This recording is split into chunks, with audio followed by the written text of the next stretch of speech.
Hello everyone, my name is Sabapati Narayanan. Today we have Prakash Sambandam here with us, who is the CEO of Payhuddle Solutions. And today we are going to talk about the payments industry and the kind of innovation that Payhuddle is looking at doing in this industry. Hi Prakash, how are you doing? Hi Sabha, I'm good. How are you? I'm good too, thank you. So to begin with, Prakash, can you just take us through as to how many years of experience you have in this industry? How long have you been working with the payment schemes and the banks and the industry bodies and all of that? All right. I have a close to about 25 years of experience, Sabha, of which about last 16 plus years is in this payment domain. Prior to this, I was a software engineer and a lead designer. All right. So, can you also take us through and give us an overview of what Payhuddle is into and who are the other players in this ecosystem and probably their sizes as well? Sure. We are into chip migration testing and services. This is what our domain is all about. We help anyone who is looking to migrate into chip transactions or be it cloud-based transactions. We help them with our test tools and services to achieve certifications from different payment schemes and standard bodies like be it Visa, Discover, MasterCard, Amex, and so on, and then standard bodies like EMBCO. We help these stakeholders to get themselves certified in this domain. So this is what we are doing. So when you mean stakeholders, who all would get covered in that? Some of the players would be acquirers, issuers. Basically, we can call them in our terms as banks. Banks would be the primary players in this domain. Okay. And then you will also have these terminal manufacturers, card manufacturers also will be part of this domain. All right. So, can I broadly say that you are in the space of certification type approval when it comes? That's right. And that's so, right. How has business been during this pandemic for you as an organization? Certainly, we have taken a bit of hit when it comes to services part. Products are pretty good. It continues to be good, in fact. Services, because we used to offer this on-site consulting, where our consultants will arrive at a bank, then coordinate with other stakeholders, be it a host or developer or the IT team or card manufacturers or terminal manufacturers, get these things rolled out for them. Because of this pandemic situations, more or less everything has stopped in terms of travel. So we are supporting them remotely. Currently, right now, we are helping our banks migrate through remote services. Even though it's a bit of a change in our operations, we have got tuned towards it now. Okay. So you mean to say that you're providing them remote services for their certification itself, or you are supporting the existing projects with remote services? Both. For instance, we have actually done a migration in Sri Lanka, where we have been able to do remote consulting. Of course, we learned a lot in that project, what sort of challenges we may have and so on and so forth, but we were able to successfully complete that. So an existing project or even a new project was started and completed. Oh, okay. All right. So that's pretty interesting. So, I mean, considering this pandemic kind of a situation, so this COVID was something which is unprecedented and none of us really expected that this would happen. Okay. That's right. So in a similar situation like this, what do you think should be the strategy of players like Payhuddle when it comes to the certification and type approval kind of things? So what do you think they should adopt proactively so that they can sail through when it comes to a next situation like this? All right. See, this is a kind of situation which is expediting a lot of processes and projects. This is what we want to achieve. In fact, this COVID has, in a way, it has helped us to move faster in that direction, which is basically do most of the operations through cloud. This is what we have been planning for the last 3 years in Payhuddle, and we have been gradually moving towards this. This particular situation, pandemic situation, in a way is pushing us faster to achieve that goal. This is what we are moving towards. So for instance, let's take, for instance, now we have to, let's say we have to sell a software, we have to sell the software, support it. There are a lot of infrastructural work around it.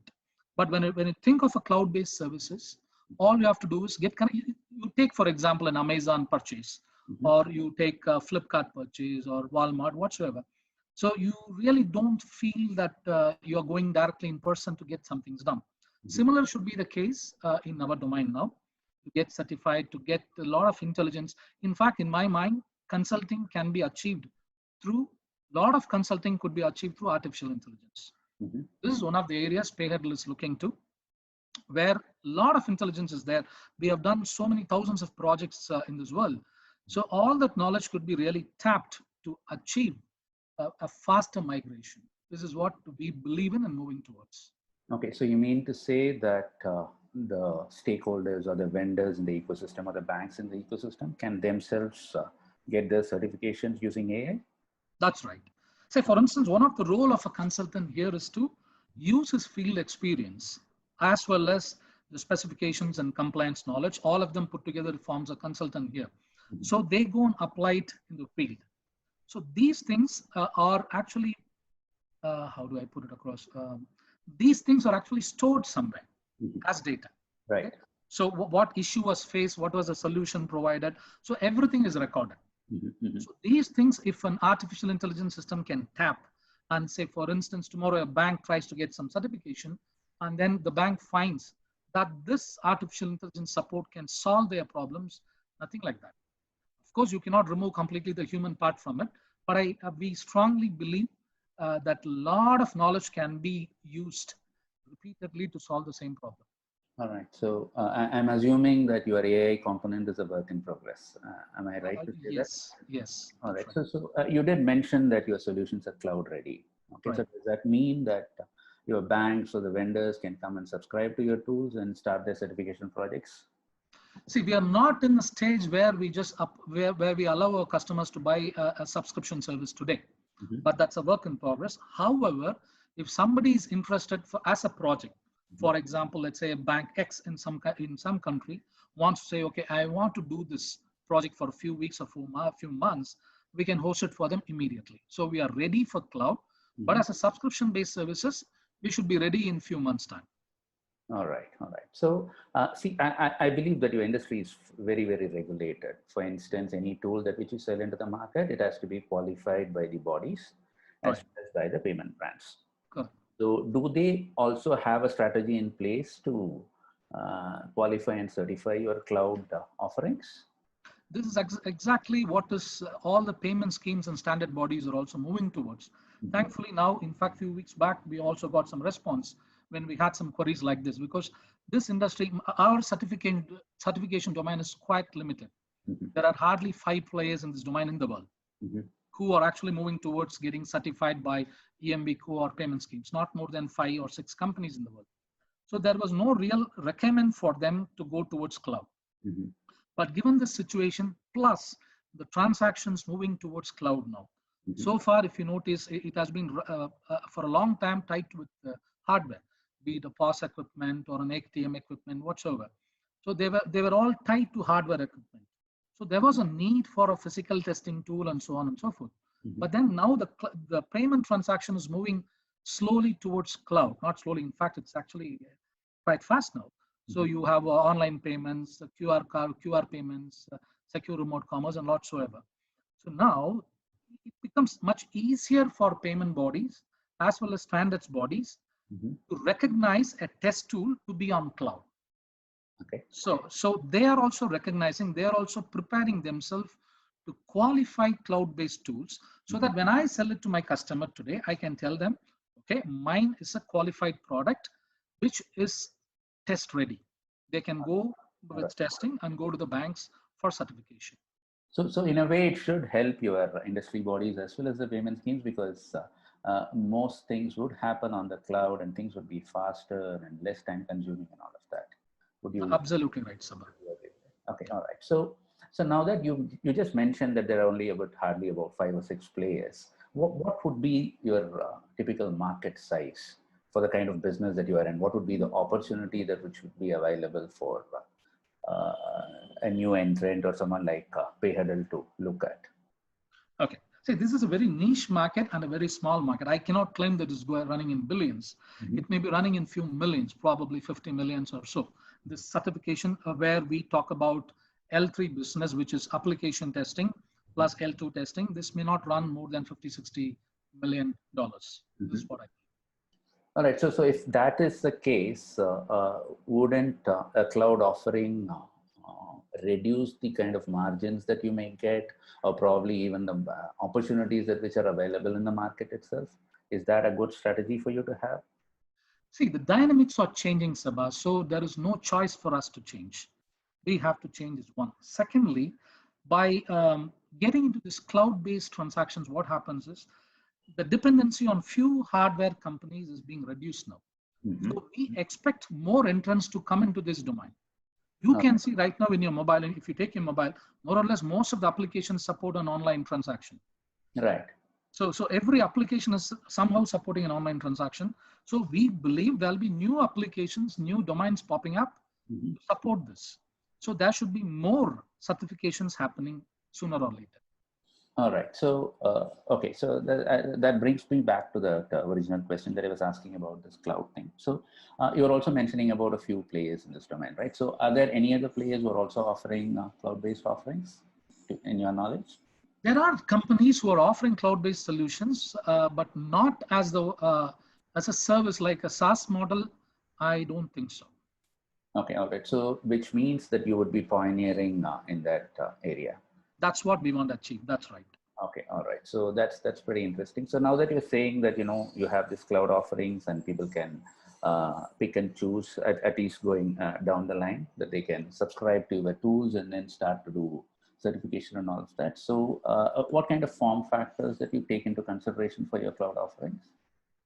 Any form factor should be supported. That's what we believe in. There is a possibility that your hardware, be it a terminal or so, can be connected to your laptop or a system, PC system, and the compliance and rules are stored in the cloud. They can be automatically downloaded into your machine, tested, uploaded into the cloud system, validated, and then you have the solution in front of you. See, one point probably I didn't mention earlier is these certification services, only very few banks or vendors may need year through. So for a bank, let's say, they may not need it 12 months a year. They may need it probably for a couple of months. So one of the objectives here is to reduce their capex. So they spend on OPEX for a couple of months, and then it's a big cost savings also for them. All right. So I just have a very basic question. So there are a number of banks that go through your payment service providers or member service providers. Okay. When it comes to doing their acquiring, because the number or the amount of transactions that which these banks do, they don't really justify the kind of investments that they may have to put in an acceptance infrastructure. So that's the reason they go through an MSP. So with this kind of offerings and the entry barriers becoming lower and lower, would that kind of allow them to go on their own, or still the acceptance infrastructure cost in terms of switching and all that is going to be so expensive that they would still continue to go through MSPs? See, we strongly believe that the way we are organizing our services and tools, it should bring down certainly the certification costs. Say, for instance, now you want to buy a tool, a full-fledged tool. It may cost you anywhere between 8 to 10K USD. What we are looking at is probably 2 to 3K USD. Okay. So it largely brings down your ownership costs. That's one of the objectives. So the rest of it, like whatever the cost you will incur, a bank will incur in terms of payment schemes or so, I'm not privy to comment on it. Okay, all right. So fine. So this tool, is it applicable only for the end customers, or I believe you also work with payment schemes? Can they also make use of your cloud offerings? See, one of the big advantages, we strongly believe this can be used by any stakeholder. Let's say you're a software developer who want to simulate a terminal, or you want to simulate a card and test yourself. They will also be supported. At the other end of this spectrum, you have these payment schemes who actually does the transaction for everybody around them. So they can also use this. So they will, in fact, they can completely bring all their certifications over cloud. In fact, some of the payment schemes have it. They already have it. It's not that it's completely new to them. They know it. They know it. They're also slowly moving towards it. That's the way it is right now. They're accepting right now that cloud is the way to go now. They accept right. Okay. Yeah. So I mean that's very critical, right? So because most of the things are driven by the payment schemes in this domain. Okay. So see, one of the challenges being addressed in the cloud-based system is about what happens is when the number of players increases, So from a payment scheme, they have to have a lot of support people to cater to these growing number of banks or vendors. So with a cloud-based model and an artificial intelligence model, what you're basically doing is you're bringing down the cost of administrative tasks. You're bringing down unnecessary tasks or through mail or whatsoever. You're bringing down the entire cost. So earlier, when you used to have about 20 people servicing, let's say 2,000 banks, for example, just as an example by a payment scheme, today with these kind of solutions around them, they may hardly need 5 to 10 people in their system who will actually focus only on core problems. They may not be worried about what this bit is about, what that byte is about, because through cloud and artificial intelligence, the user, it becomes a self-service model. You really don't need a guide to support them on every step. This also quickens the certification process for the banks or the vendors. They are able to go to market faster. Instead of taking months to certify something, it should be in few weeks' time. Okay, all right. That's pretty interesting. So given the kind of offerings that which you have, so what are the markets that which you're looking at for Payhuddle? Markets, and you mean in terms of geography, or? In terms of geography, yeah. We are just trying to win the entire world, Sabha. Okay, so because, yeah, so that's what cloud makes you do. That's right. And we have had many success stories in terms of cloud with other industries. Okay, so payment industry hasn't really taken on the mantle of cloud. Okay, so till date. Okay, so but now you're saying that payment bands as well as the industry bodies are moving towards cloud. What has brought in this shift of the change? Is it because that they see this change happening everywhere else, that it has become a norm for them also? I believe one is about, see, we cannot complain on this domain. One reason is there are only few recommends. You think of the market size. A $50 million does not really need a lot of innovation. So there was actually restrictions there. That was one problem. But then now the payments is moving away from hardware. The hardware certifications, of course, it becomes stable. But on top of it, there are a lot of innovative products now. You think of this UPI in India, you think of QR code, you think of so many different financial transaction types now. So the complexity of hardware is actually decoupled from transactions. So when it is moving into software, software is already getting into cloud. This is a very natural transition in my point of view. So nobody can avoid it. That's what we think. That's what I think. That's an interesting perspective. So yeah, I'm kind of done with whatever that I wanted to discuss. So is there anything else that you want to add, Prakash? No, we are happy to enter the market. I am just hopeful of entering the world soon. All right. So yeah, just as a parting question, so how long do you think this pandemic would continue? I'm not an astrologer. All right. So I think it's going to take a few more months, but I think we'll be ready by then to face all of these things. See, I strongly believe that in a few months' time, we'll be all back to office. I think it'll be all business as usual in a few months' time. All right. So I also hope towards that. Okay. Thank you so much, Prakash. Thanks, sir. Thank you. Take care. Bye-bye.